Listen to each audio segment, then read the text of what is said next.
Halo, selamat sore teman-teman semua. Pertama, kenalkan nama saya Gania Safika Raisa dari kelas CCIT 1B. Kira-kira sore hari ini aku bahas bakal apa ya?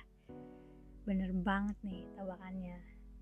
Aku akan membahas cerita tentang kelinci dan kura-kura. Soalnya udah ada sih ya di judul, udah dikasih tahu.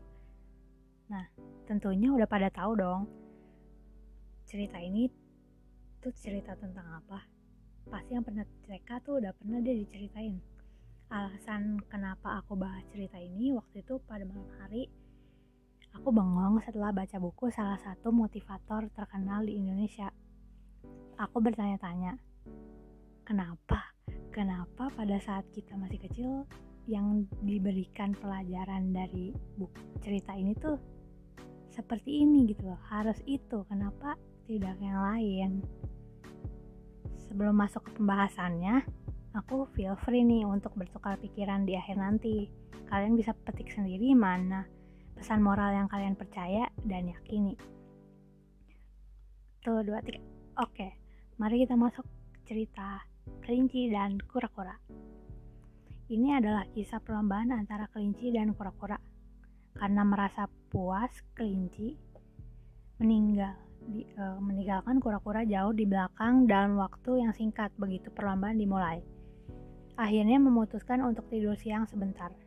Kelinci itu berpikir bahwa kura-kura tidak akan memiliki kesempatan untuk menang, karena kelinci akan lari lagi setelah bangun dari tidurnya. Kelinci tersebut sangat yakin akan dapat mengalahkan si kura-kura. Sementara itu, kura-kura secara perlahan-lahan dan terus-menerus melewati kelinci yang masih beristirahat. Langkah demi langkah, merangkak perlahan, kura-kura pun mendekati garis akhir. Ketika kelinci terbangun, kura-kura sudah berada jauh di depan, mendekati garis akhir. Kelinci berniat lari secepat mungkin, tetapi sudah terlambat. Kura-kura akhirnya memenangkan perlombaan. Moral yang dipetik dari cerita ini tuh, perlahan-lahan dan terus-menerus akan dapat memenangkan perlombaan. Cerita ini dikisahkan oleh guru-guru kepada setiap anak yang memasuki sekolah, taman kanak-kanak. Perlahan-lahan dan terus-menerus akan memenangkan perlombaan.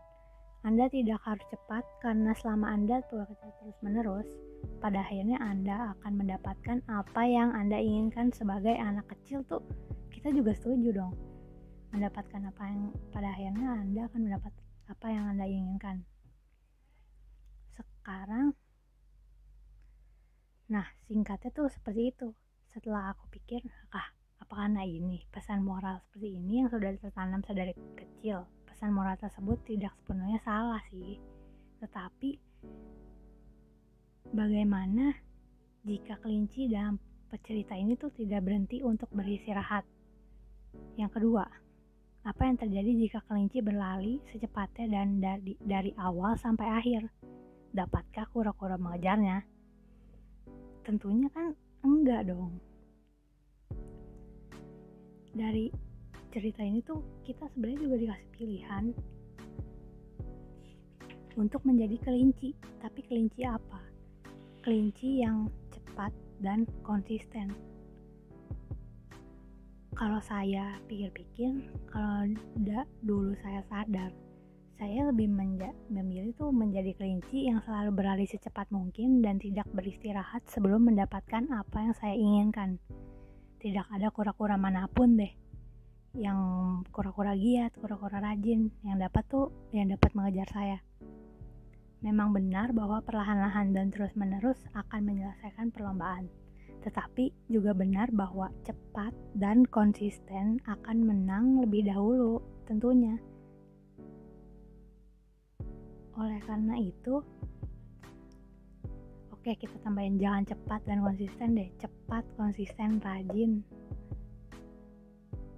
Itu pasti akan menang. Oleh karena itu, sementara orang lain diberitahu untuk menjadi kura-kura yang giat, bekerja keras dan rajin, kita juga dapat memilih menjadi kelinci yang cepat dan berhenti hanya ketika sudah mencapai apa yang kita inginkan. Itu tuh udah dijamin kita bakal menang. Kira-kira seperti itu deh pembahasan sore hari ini. Kalian ataupun saya sendiri bisa renungkan, termasuk saya. Semoga bermanfaat. Vika di sini pamit undur diri. Sampai bertemu di cerita selanjutnya. Dadah.